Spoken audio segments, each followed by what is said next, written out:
الحمدللہ وکفا وسلام علی عبادہ الذین اصطفى اما بعد فاعوذ باللہ من الشیطان الرجیم بسم اللہ الرحمن الرحیم رب اشرح لی صدری ویسر لی امری واحلل عقدۃ من لسانی یفقهوا قولی واجعل لي وزيرا من اہلی اللهم الہمنا رشدنا واعذنا من شرور انفسنا صدق اللہ العظیم۔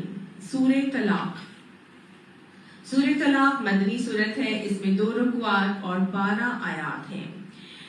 اس کا نام طلاق کے حوالہ علاوہ اس کو سورۃ النساء القصریٰ بھی کہا جاتا ہے، یعنی چھوٹی سورہ نساء۔ حضرت عبداللہ بن مسعود نے اس کو نساء القصریٰ یعنی چھوٹی سورہ نساء بھی کہا ہے، اور اس کے اندر بیسیکلی عورتوں کے حوالے سے احکامات نازل کیے گئے ہیں جو کہ طلاق کے معاملے سے ریلیٹڈ ہیں۔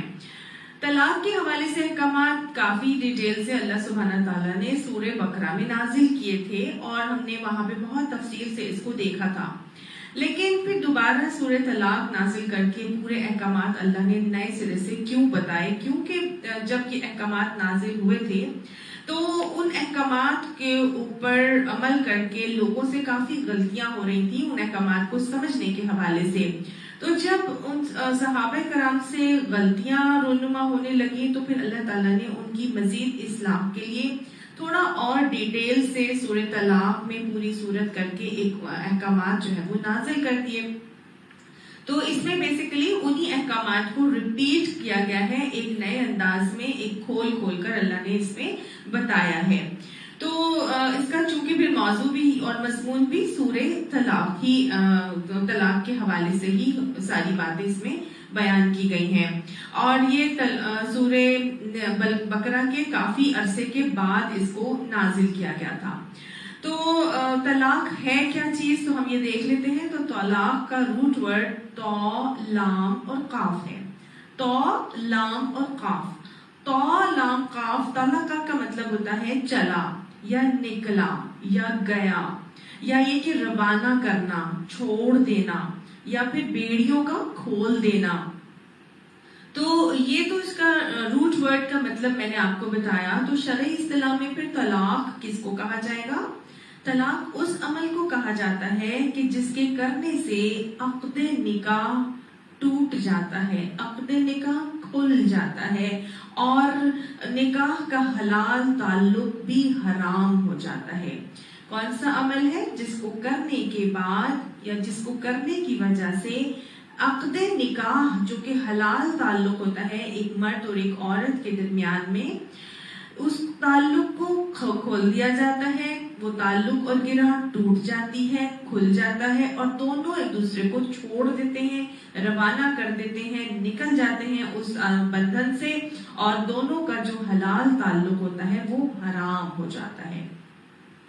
شریعت کے اندر جتنے بھی جائز اور حلال کام ہیں ان تمام کاموں میں سے یہ سب سے زیادہ ناپسندیدہ عمل ہے۔ جائز تو ہے، حلال تو ہے، لیکن ناپسندیدہ عمل ہے۔ آپ صلی اللہ علیہ وسلم نے اس کے حوالے سے فرمایا حضرت معاذ بن جبل کو مخاطب کر کے کہ اے معاذ، اللہ نے زمین کی پشت پر کوئی چیز ایسی نہیں بنائی جو اسے آزاد کرنے سے زیادہ محبوب اور پسند ہو، اور کوئی چیز ایسی نہیں بنائی زمین کی پشت پر جو اسے طلاق سے زیادہ مبغوض ہو، یعنی کہ طلاق وہ عمل ہے جو اللہ کو مبغوض کرنے کا سبب بنتا ہے۔ اللہ اس عمل سے کبھی خوش نہیں ہوتا، اور شیطان اس عمل سے بیسیکلی خوش ہوتا ہے۔ پورا حدیث کا واقعہ آتا ہے کہ شیطان اپنے سمندر میں اپنا تخت لگاتا ہے، اور اس کے کارندے آتے ہیں اور اس کو آ کے اپنی اپنی کارگزاریاں بتاتے ہیں، کوئی کچھ بتاتا ہے، کوئی کچھ بتاتا ہے۔ بڑی لمبی طویل حدیث ہے، میں آپ کو بس مفہوم بتا رہی ہوں کہ جو شخص آ کے یہ کہتا ہے، اس کا کارندہ شیطان سے آ کے یہ کہتا ہے کہ میں میاں اور بیوی کے درمیان جدائی ڈال کر آیا ہوں، تو شیطان ابلیس اپنے تخت سے اٹھتا ہے اور اس کو جا کے گلے لگاتا ہے اور اس کو کہتا ہے واہ تو بڑا کام کر کے آیا ہے. تو یہ تو شیطان کو خوش کرنے والا عمل ہے، لیکن اللہ کو مبغوض کرنے والا عمل ہے. آپ صلی اللہ علیہ وآلہ وسلم نے فرمایا شادیاں کرو طلاقیں نہ دو، مزہ چکھنے والوں کو اللہ پسند نہیں کرتا. آپ صلی اللہ علیہ وآلہ وسلم نے فرمایا کہ ہر طالب لذت کثرت سے طلاق دینے والے کے اوپر اللہ کی لعنت ہو. اللہ کی لعنت جو ہو اس کے اوپر جو بکثرت طلاق دیتا ہے. ہاں اگر کسی وجہ سے یہ اس عمل سے گزرنا پڑے تو ایک اس کی آپشن اور لچک ہمارا دین ہمیں بہرحال دیتا ہے، لیکن مزے لینے کے لیے اور بار بار طلاقیں دینا اور شادیاں کرنا یہ اللہ کو پسند نہیں ہے. حضرت ابن عمر کی روایت سے حاکم میں آتا ہے کہ آپ صلی اللہ علیہ وآلہ وسلم نے فرمایا کہ اللہ کے نزدیک کبیرہ گناہ ہے کہ آدمی شادی کرے، جسمانی خواہش کی تکمیل کرے اور اسے چھوڑ دے اور حق مہر بھی نہ دے. تو یہ کیا ہے؟ یہ بیسیکلی کبیرہ گناہوں میں سے آئے گا اگر انسان صرف اور صرف جسمانی خواہش کی تکمیل کرنے کے لیے یہ عمل کرے اور حق مہر بھی نہ دے اور پھر اس کے بعد اس کو چھوڑ دے. اور یہاں پر یہ بھی سمجھ لینا چاہیے کہ یہ وہ عمل ہے جو نکاح کے بعد ہی دیا جاتا ہے، پہلے نہیں دیا جا سکتا. یعنی ہم کہیں کہ ہم نے پہلے کسی کو طلاق دے دیا بغیر نکاح کے، تو ایسا نہیں ہو سکتا، کیونکہ آپ صلی اللہ علیہ وسلم نے یہ بھی فرمایا کہ لا طلاق قبل النکاح، نکاح سے پہلے طلاق نہیں ہو سکتی. اور یعنی ابھی آپ کی کسی سے نکاح تو ہوا نہیں، ایسی منگنی وغیرہ ہے اور انسان کہیں طلاق کا معاملہ، تو وہ طلاق نہیں ہوگی بلکہ وہ طلاق کے زمرے میں آنے والا عمل نہیں ہے. پھر یہ کہ یہ حق جو ہے اللہ شریعت نے مردوں کو دیا ہے، شریعت یہ حق مرد کو دیتی ہے، یہ مرد کا حق ہے. اللہ تعالیٰ نے قرآن پاک میں سورہ بقرہ ہم پڑھ چکے ہیں، اور اس میں اللہ تعالیٰ نے جہاں طلاق کا معاملہ بتایا وہاں پہ علیہن درجہ کہہ کے یہ بات بتا دی تھی کہ مردوں کو جو طلاق کا حق دیا وہ اسی وجہ سے دیا کہ اللہ نے ان کو عورتوں کے اوپر ایک درجہ زیادہ رکھا ہے. اور الرجال قوامون علی النساء سورہ نساء میں اللہ نے فرما کے یہ کہہ دیا تھا اور ہمیں سمجھا دیا تھا کہ مردوں کو عورتوں کے اوپر قوام بنایا گیا ہے. عورتوں پر لازم ہے کہ وہ اپنے شوہر کی مان کے چلے گی، اس کو اس کے انڈر رہ کر کام کرے گی. اور اللہ نے اس کو ایک درجہ زیادہ کیوں دیا تھا یہ بھی ہم اچھی طرح سے دیکھ چکے ہیں کہ اللہ نے مرد کو بنیادی طور پر اللہ تعالیٰ نے مرد کو زیادہ ایموشنلی اسٹرانگ بنایا ہوتا ہے، جسمانی طور پر فزیکلی بھی وہ عورت سے زیادہ اسٹرانگ ہوتے ہیں. عمومی طور کی بات میں آپ سے کر رہی ہوں، ہمارا دین ہمیشہ عمومیت کو لے کر چلتا ہے، میجورٹی کو لے کر بات کی جاتی ہے. ایکسیپشنز تو ظاہر ہے ہر جگہ ہوتے ہیں، لیکن عمومی طور پر مرد مینٹلی یا ایک سائیکولوجیکلی اور فزیکلی ایموشنلی دونوں طرح سے مرد کیا ہوتے ہیں؟ زیادہ عورت سے اسٹرانگ ہوتے ہیں، معاملہ فہم ہوتے ہیں، بردبار ہوتے ہیں، جذباتی طور پر فٹافٹ فیصلے نہیں کرتے، سوچ سمجھ کے کرتے ہیں. اللہ نے اسی لیے مرد کو یہ حق دیا ہے، لیکن مرد کو یہ اجازت دی ہے کہ مرد اپنی خوشی سے اپنی مرضی سے یہ حق اپنی بیوی کو بھی ٹرانسفر کر سکتا ہے. اور اس طریقے کو تخیر کہا جاتا ہے یا تخیر یا تخیر کہا جاتا ہے، جس میں مرد اپنا یہ طلاق کا اختیار اپنی بیوی کو دیتا ہے. حضور صلی اللہ علیہ وآلہ وسلم نے بھی اپنی ازواج مطہرات کو بھی، ہم سورہ تحریم پڑھیں گے تو ہم دیکھیں گے اللہ تعالیٰ نے اس میں اختیار دیا تھا. حضرت عائشہ کی بھی روایت سے ابو داؤد میں آتا ہے کہ حضور صلی اللہ علیہ وآلہ وسلم نے ہمیں طلاق کا اختیار یا حق دیا تھا، اور ہم سب نے نبی کے ساتھ رہنے کو ہی ترجیح دی تھی، اور آپ صلی اللہ علیہ وآلہ وسلم نے اسے ایک طلاق شمار نہیں کیا تھا. اور ہم اس کو دیکھیں گے انشاءاللہ سورہ تحریم میں زیادہ ڈیٹیل سے کہ اللہ کے نبی نے اپنی ازواج کو بھی یہ طلاق کا اختیار دیا تھا. تو مرد اس اختیار کو اپنی بیوی کو ٹرانسفر کر سکتا ہے. یہ اختیار عارضی بھی ہو سکتا ہے، ابدی بھی ہو سکتا ہے، مطلب temporarily for the time being بھی ہو سکتا ہے. اور اگر اس نے شروع میں اس لیے دیا، اس طرح سے دیا کہ جی فار ایور یہ اختیار میری بیوی کو حاصل ہے کہ وہ جب چاہے میرے سے طلاق لے سکتی ہے، تو آفٹر سم ٹائم اس کو یہ پتہ چلے کہ نہیں، میری بیوی جو ہے وہ بہت زیادہ جذباتی ہے اور وہ کوئی بھی غلط فیصلہ کسی وقت بھی اٹھا سکتی ہے، اور وہ چاہے کہ یہ اختیار میں واپس لے لوں تو وہ کسی وقت بھی اس اختیار کو واپس لینے کا بھی حق رکھتا ہے. ٹھیک ہے. اب یہ جو طلاق کے الفاظ ہیں وہ بول کر ہی کہے جانے ضروری ہیں یا دل میں کر کے بھی ہو جاتی ہے. تو اس حوالے سے یہ بات اچھی طرح سے سمجھ لینی چاہیے کہ الفاظ بول کر کہے جائیں یا اشارے کنائے میں کہے جائیں یا دل میں نیت کر کے کیے جائیں، ہر حال میں جو ہے وہ طلاق کا معاملہ رونما ہو جائے گا. نیت اگر ہے اور آپ نے کوئی بات کہہ دی ہے تو پھر بھی طلاق ہو جائے گی، لیکن صرف دل میں ایک خیال آنے سے کہ میں اس کو طلاق دے دیتا ہوں، اس طرح سے طلاق نہیں ہوتی. تو جیسے کہ اشارے کنائے میں بھی اگر آپ کسی کو کہہ دیتے ہیں اور آپ کی نیت یہ ہے کہ میں نے اس کو طلاق دے دی ہے، تو بولا نہیں ہے، بس اشارے ہی کر دیا ہے. جیسے کہ حضور صلی اللہ علیہ وسلم کا واقعہ آتا ہے، بخاری میں آتا ہے کہ آپ صلی اللہ علیہ وسلم نے جون یہودی کی بیٹی سے نکاح کیا اور آپ کی خدمت میں اس کی یعنی جون یہودی کی بیٹی کو آپ کی خدمت میں پیش کیا گیا. نبی اکرم صلی اللہ علیہ وسلم اس کے قریب ہوئے تو اس نے فوراً سے کہا کہ میں اللہ کی پناہ مانگتی ہوں. تو نبی صلی اللہ علیہ وسلم فوراً رک گئے اور آپ نے فرمایا کہ تم نے تو عظیم ہستی کی پناہ مانگ لی ہے، لہٰذا اپنے والد کے گھر چلی جاؤ. آپ صلی اللہ علیہ وسلم نے اس کو اس کی والد کے گھر بھیج دیا. گویا آپ صلی اللہ علیہ وسلم نے یہ نیت کر لی کہ میں نے اس کو چھوڑ دیا ہے. تو اس حوالے سے بھی پھر وہ طلاق رونما ہو گئی. ابھی آپ صلی اللہ علیہ وسلم نے بولا نہیں کہ میں نے تمہیں طلاق دی، لیکن آپ صلی اللہ علیہ وسلم کا نیت اور مقصد اور ارادہ تو یہی تھا کہ تم چلی جاؤ، میں تمہیں ہاتھ نہیں لگانا. تو یہ صرف طلاق کا لفظ بولنا ضروری نہیں ہے. اگر دل میں یہ نیت ہے کہ بس تم چلی جاؤ، میں نے تمہیں چھوڑ دیا اور طلاق دے دی کا نیت ہے تو بس پھر طلاق واقع ہو جاتی ہے. اور اسی حوالے سے حضرت عمر کے دور کا بھی ایک واقعہ آتا ہے جو کہ امام مالک نے رقم کیا. وہ بتاتے ہیں کہ ایک شخص عراق میں تھا اور اس نے اپنی بیوی کو ایسے کہا کہ آج سے رسی تیری کوہان پر ہے، یعنی تو آزاد ہے، خود مختار ہے، تو شتر بے مہار ہے، جہاں جانا چاہتی ہے میری طرف سے تجھے آزادی ہے، تو جہاں جانے چاہتی ہے چلی جا. یعنی اس نے کیا کہا تھا؟ صرف کہ آج سے رسی تیری کوہان پر ہے. اس نے کوئی طلاق کا لفظ استعمال نہیں کیا تھا.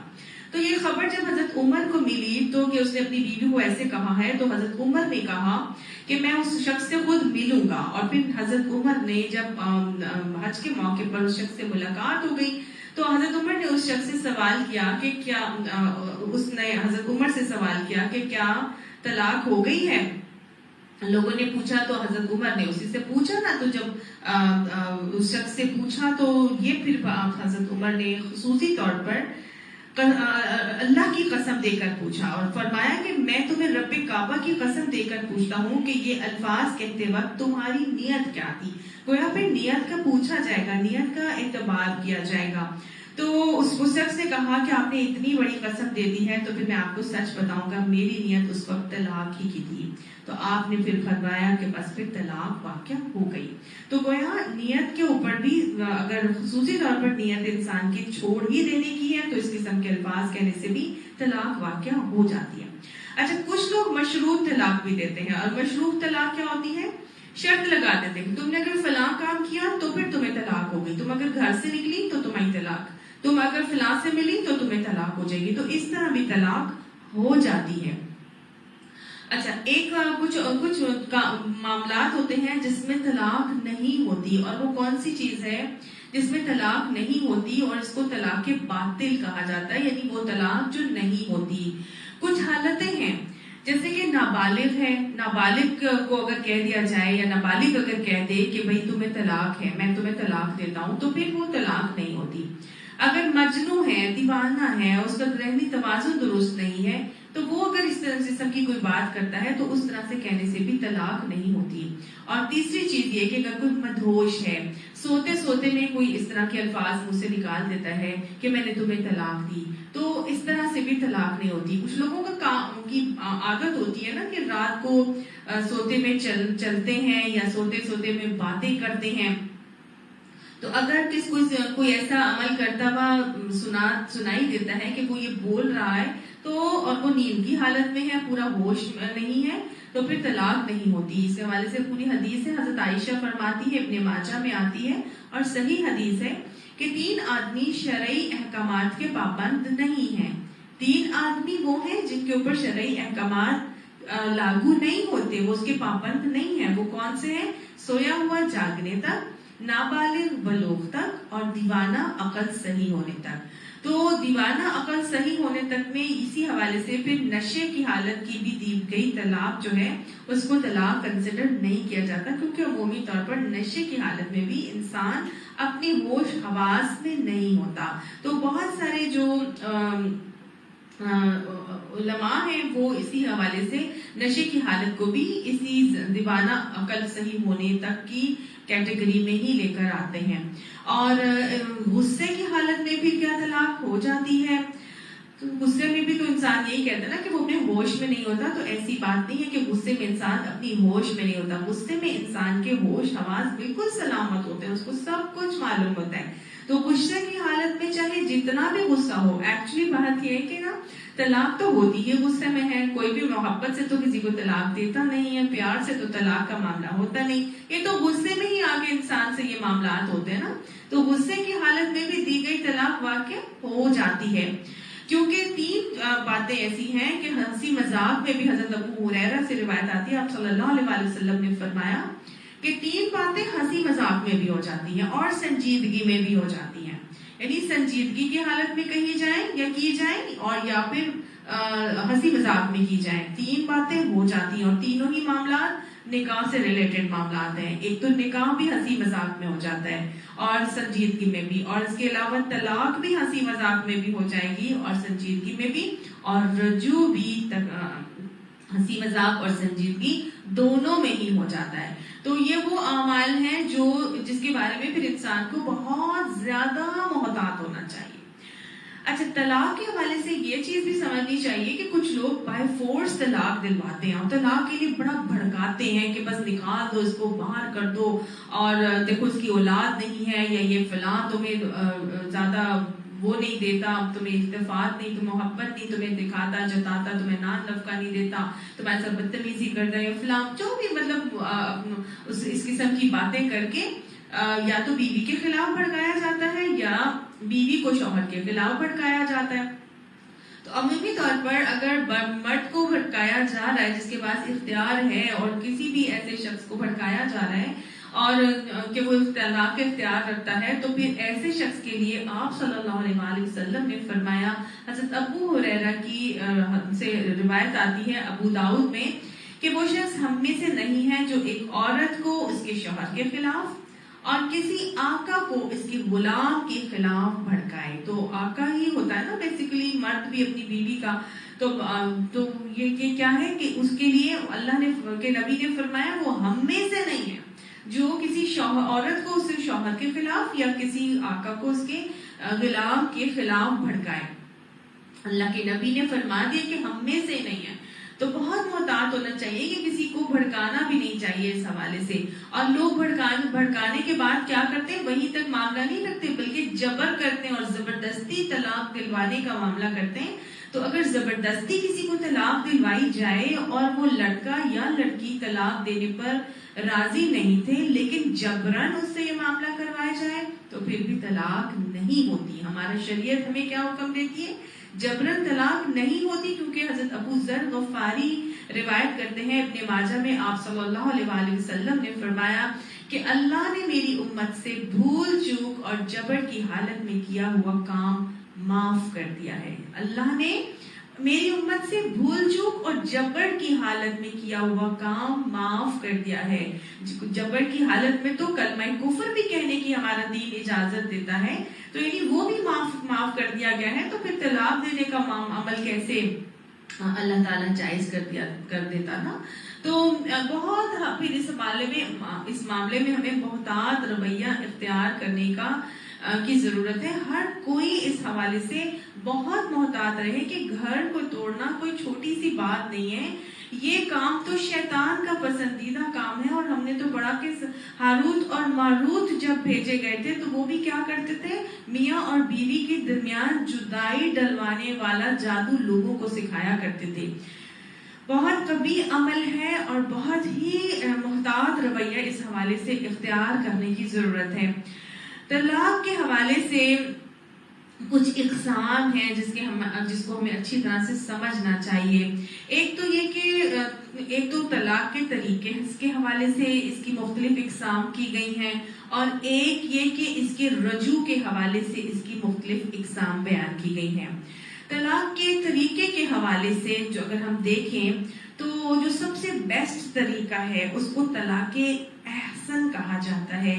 یہی وہ مسنون طریقہ ہے جو نبی اکرم صلی اللہ علیہ وآلہ وسلم نے ہمیں سکھایا ہے، اور قرآن کی اس سورہ طلاق کی پہلی آیت میں بھی ہمیں یہی طریقہ سکھایا گیا ہے. ٹھیک ہے، تو اس کو شروع کرتے ہیں اور پھر دیکھتے ہیں اور پھر اس کی اقسام کو دیکھیں گے. بسم اللہ الرحمن الرحیم. یا ایھا النبی، اے نبی صلی اللہ علیہ وآلہ وسلم، اذا طلقتم النساء، جب تم عورتوں کو طلاق دو، فطلقوہن، بس ان کو طلاق دو، لعدتہن، ان کی عدت کے لیے. یعنی جب تم عورتوں کو نبی صلی اللہ علیہ وآلہ وسلم طلاق دو تو انہیں ان کی عدت کے لیے طلاق دیا کرو. یہ وہ طریقہ ہے اور رویہ سکھایا گیا ہے جو طلاق کے احسن کے حوالے سے ہے. اور پھر آگے آتا ہے وَأَحْصُوا الْعِدَّةَ، اور عدت کے زمانے کا ٹھیک ٹھیک شمار بھی کرو.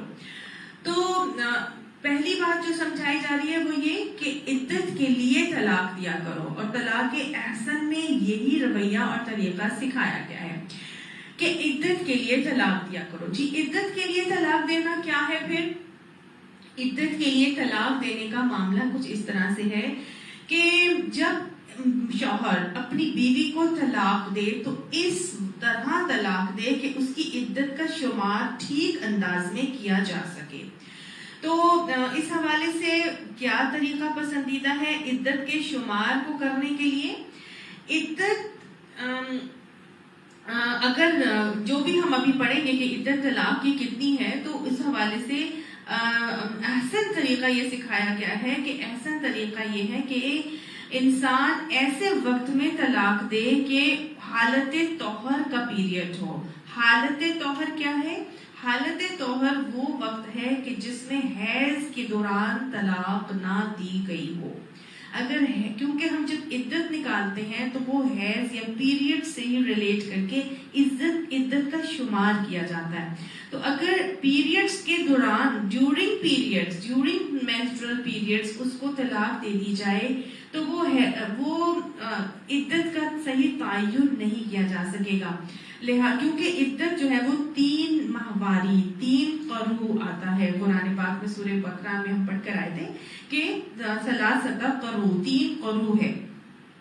تو جب ہم پہلی حیض کے دوران میں ہی اگر دے دیں گے نا تو پھر ہم اس کا شمار صحیح انداز میں نہیں کر سکیں گے. اس کو پھر 4 حیض بن جاتے ہیں. تو اللہ کا حکم تو 3 قروء ہے، 3 حیض ہے یا 3 ماہواری ہے، 3 مہینے ہیں. تو پھر کیا ہے، ہمیں پھر دوران حیض عورت کو طلاق نہیں دینی چاہیے. اچھا، ایک آپ صلی اللہ علیہ وسلم کے دور میں ایک واقعہ آتا ہے کہ حضرت عبداللہ بن عمر جو حضرت عمر کے بیٹے تھے، انہوں نے اپنی بیوی کو حالت حیض میں طلاق دے دی.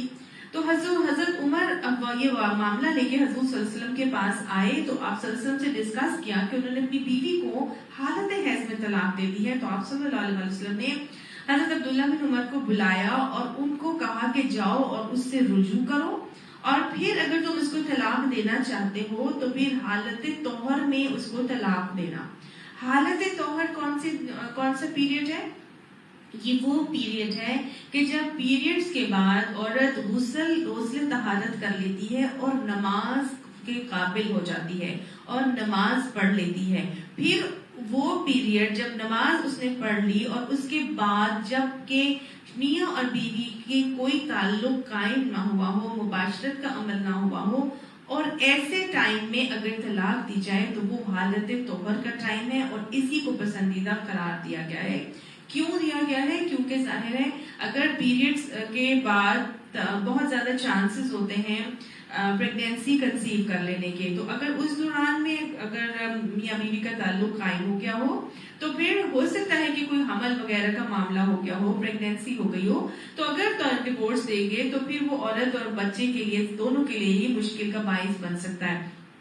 تو اسی لیے پسندیدہ کیا ہے؟ طلاق احسن پسندیدہ ہے. اس میں طلاق حالت طہر میں دی جاتی ہے. ٹھیک ہے.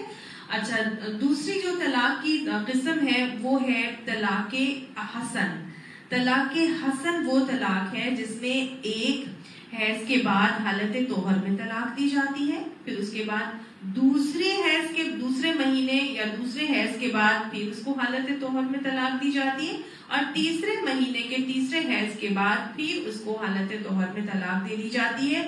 تو تینوں طلاقیں پے در پے ہر مہینے دی جاتی ہیں، اور پھر جو ہے وہ ہر عدت کے جو پیریڈ کا ٹائم ہوتا ہے اس میں ایک مہینے کے بعد دوسرے مہینے میں پھر حالت طہر میں طلاق. تو اس طرح 3 طلاقیں دے کے ٹوٹلی جو ہے نا وہ دوسری عورت سے جو ہے انسان خلاصی حاصل کر لیتا ہے. تو یہ بیسیکلی پسندیدہ نہیں ہے، لیکن یہ بھی مسنون عمل ہی ہے کہ ایک ایک مہینہ کر کے ٹھہر ٹھہر کے طلاق دی جائے اور 3 طلاقیں دی جائیں، لیکن ہر عدت کے دور لیے طلاق دیا کرو. تو یہاں پر جو تیسری چیز آ رہی ہے نا کہ ان کی عدت کے لیے طلاق دیا کرو، تو اس حوالے سے یہ بھی ہمیں سمجھ لینا چاہیے کہ ایک ہی وقت میں 3 طلاقیں دے کے فوراً فارغ نہ ہو جایا کرو کہ بس 3 طلاقیں دی ایک ہی سیٹنگ میں اور اس کو دے کے فارغ کر دیا اور عدت کو کوئی ایسا معاملہ نہیں ہے. اللہ کے نے جو حکم یہاں پر دیا کہ ان کو عدت کے لیے طلاق دیا کرو، تو گویا عدت کے دوران رجوع کی گنجائش رکھی گئی ہے. ہم دیکھیں گے کہ اللہ نے اس عدت کو اسی لیے رکھا کہ رجوع کی گنجائش باقی رہے. ابھی جو 3 months کا پیریڈ آتا ہے اس میں بیسیکلی رجوع کی گنجائش رہے. عدت کے لیے طلاق دینے کا کیا مطلب ہوا پھر کہ ان کو کے مرد اور عورت نے اگر ایسا کوئی عمل ہو بھی کیا ہے تو عدت کے لیے اگر طلاق دیں گے تو ہو سکتا ہے کہ ان کو عدت کے دوران یہ خیال آ جائے کہ اپنے زوج کے پاس واپس چلے جایا جائے، ہم اس طرح سے نہیں رہ سکتے. تو عدت کا وہ پیریڈ اگر مقرر ہوگا اور موجود ہوگا تو ان کے پلٹنے کی گنجائش رہے گی. تو ایسا نہ ہو کہ ایک ہی وقت میں ساری طلاقیں دے کے فارغ کر دیا اور پھر پلٹنے کی گنجائش ہی ختم ہو جائے. تو عدت کے لیے طلاق دیا کرو. اور سمجھ میں آتی ہے نا پھر، یعنی کہ عدت کے لیے طلاق اسی لیے اللہ نے رکھی کہ پلٹنے کی گنجائش باقی رہے اور کوئی بھی 3 طلاقیں ایک دم سے دے کے فارغ نہ ہو جائے. یہ طلاق ثلاثہ مجلس واحد کا معاملہ ہے کہ ایک ہی وقت میں تینوں طلاقیں دے کے فارغ کر دیا جائے. طلاق ثلاثہ مجلس واحد اس کو کہا جاتا ہے، اور یہ طلاق کی تیسری قسم ہے جس کو ہم طلاق بدعی بھی کہتے ہیں. اس کو نبی کریم صلی اللہ علیہ وسلم نے پسند نہیں فرمایا. آپ صلی اللہ علیہ وسلم نے کے دور میں اس طرح کی بہت سارے واقعات کا تذکرہ ملتا ہے کہ ایک شخص تھا، اس نے ایک مرتبہ اپنی عورت کو بہت سارے جو ہے وہ طلاق کہہ دی، بہت زیادہ طلاق دے دی.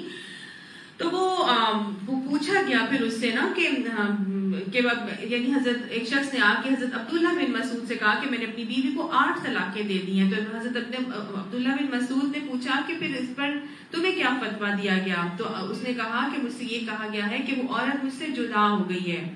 تو انہوں نے کہا کہ مسئلہ بالکل ایسا ہی ہے کہ عورت جدا ہو جاتی ہے، طلاق ثلاثہ مجلس واحد سے عورت جدا ہو جاتی ہے.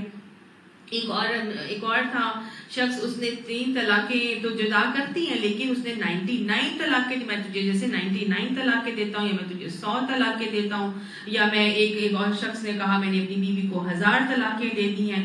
تو اس قسم کی مطلب غصے میں آ کے جب بات کی جاتی ہے ایک ہی سیٹنگ میں طلاق ثلاثہ مجلس واحد میں، تو جمہور علماء اس بات پر متفق ہیں کہ طلاق دینے سے طلاق ہو جاتی ہے.